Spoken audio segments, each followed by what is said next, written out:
So today I'm sharing about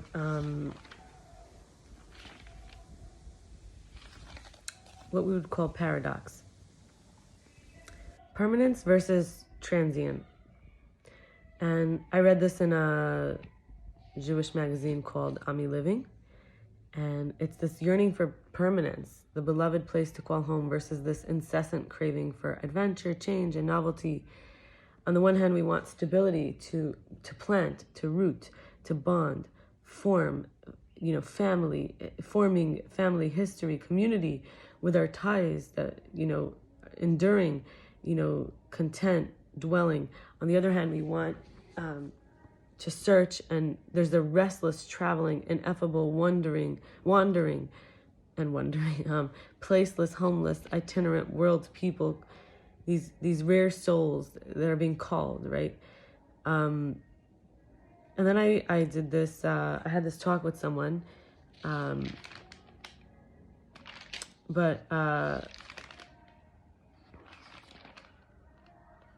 before I share that, I want to share one other thing, which is about reclaiming our energy. So sometimes we've made something permanent that's not, or we've made something transient that's not. And what was,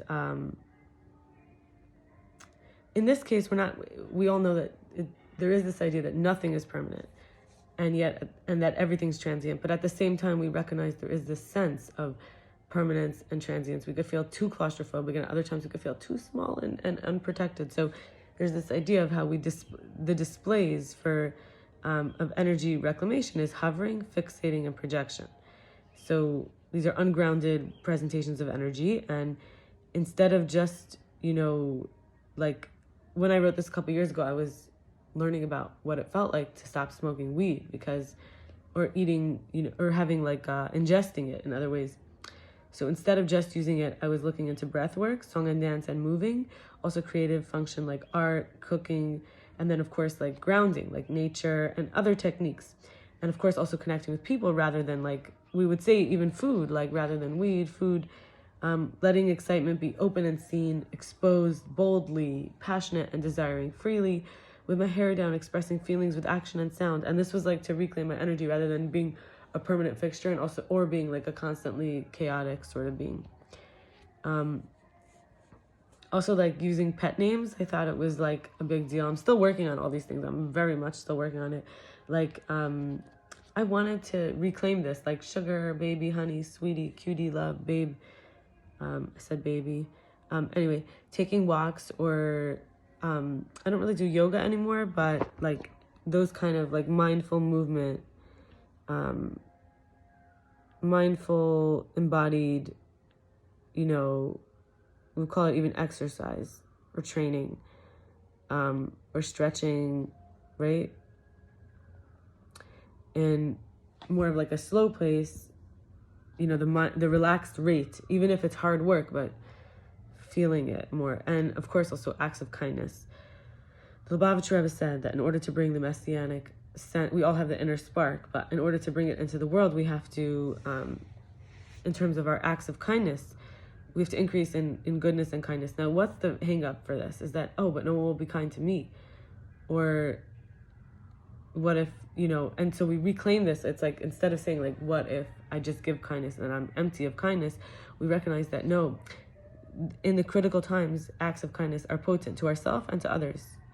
And trusting they will be multiplied. And some simple things which maybe we don't think about too much, but showering each day or even every other day, just so it doesn't build up or become an ordeal. Some people, they really struggle with that, whether it's toothbrushing, washing the dishes, sweeping the floor, whatever. Not explaining everything, rather trusting others' sense of security, of understanding from their own perspective. This includes qualifying, proving, arguing. Then we know getting, this is a big one, but getting to know the irreplaceable, individual version of myself, and then appreciating myself, and then extending that to others as a chance to be completely as one with as many billions of people. Each person is an entire world. So there's an entire world of untold numbers of inner realms, and we would even call them angles, perspectives, right? To see new things and have new experiences for me and for each person. So just appreciating, combining worlds with someone, even temporarily, really appreciating each person. And I want to go into the talk I had, which was that we were doing like a peer therapy. We were going through it together. I was supporting her, but I went through it for myself also. And I did take notes for myself to have it because I felt like it was like a lot with working with beliefs. So first of all, I don't have to be controlled by my past. I can live this new day as the new person I'm becoming. Whether it's wanting marriage, wanting monogamy, wanting company when I'm old, wanting to be someone's other half. And I am able to choose reality over fantasy. This is the opposite of a crush on an ideal. Love hurts and love heals. And I don't want to avoid pain, so my future self has to feel it. I'm only getting older because it has to pass. I have to move through. Finding things wrong in general is like the negative noticing, is this attachment to a certain reality, avoiding, the looming punishment, for example. It's hard to positively dream or even enjoy because of doing things wrong before, or being that dishonest self that becomes greedy because maybe at one point I took too much or stole or pushed or controlled or forced. That energy feedback reaction needs to progress, and I regress to the feeling that I didn't experience back then over whatever I did. So if I don't feel worthy. So let's say someone does a manipulation, it boomerangs back. That's the fear, the subconscious fear that I will receive that which I know is possible to do. So path to innocence is being rewarded for the good, which means starting again. Catching up is the only way to a new beginning. Settling the account that, because of the guilt, whether it's earned or unearned guilt, recognizing that a lot of unearned guilt is where we didn't do anything wrong. It's gives us back that innocence where maybe someone we were never good enough, kind of that sort of hold on us. It's that we don't do anything right? And then the guilt that now we clear that out, we could actually focus on guilt that we should have, which is for things we did wrong. And we make amends, we heal, we take on new commitments. So it doesn't matter who we were with if we're repeating the same pattern every single time, right? So we don't want anyone to, there's this idea of abandonment issues. We don't want anyone to leave us, but we've left a lot of people wanting sensitivity but not giving it, misunderstanding, messages to fit the agenda but wanting understanding. We have to get back to the zero, back to the original, back to the open, back to the self-trust, back to the growth. Instead of being afraid of the karma, like the oversoul is watching. We call in Hebrew, in Yiddish, the Eibishter. The overstar is God on some, level of God looking at the world through the source of the world. So this oversoul is watching, waiting for the balance to happen through the appropriate portion distribution, whether it's reward or punishment. We decide if it's reward or punishment. If it's, sometimes when we let someone figure it out for themselves and we're not there for them, there's a reward in that. They become self-sufficient and they're able to take care of themselves. But will we have to go through that too? It may not be comfortable. We may at that moment wish for someone to be there. So when we ask for forgiveness or we make amends, first, obviously with ourselves, we have to practice it first, learn what it feels like, how good it is, how helpful it is, and how it gives innocence. We forgive ourselves.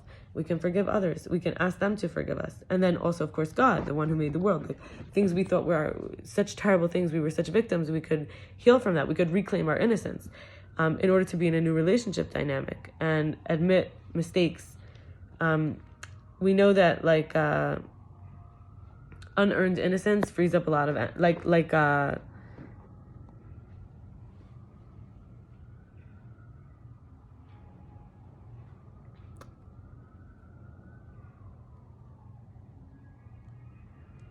how do I say this? When we suppress the guilt that we have nothing that we could do over, it takes a lot of energy.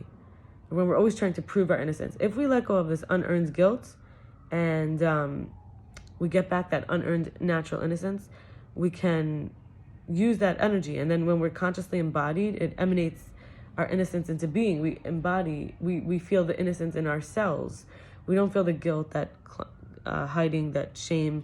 We clear the space. It allows for a deeper connection, better emotions, and it's worth it to clear it away because those old feelings, don't need to be saved for later.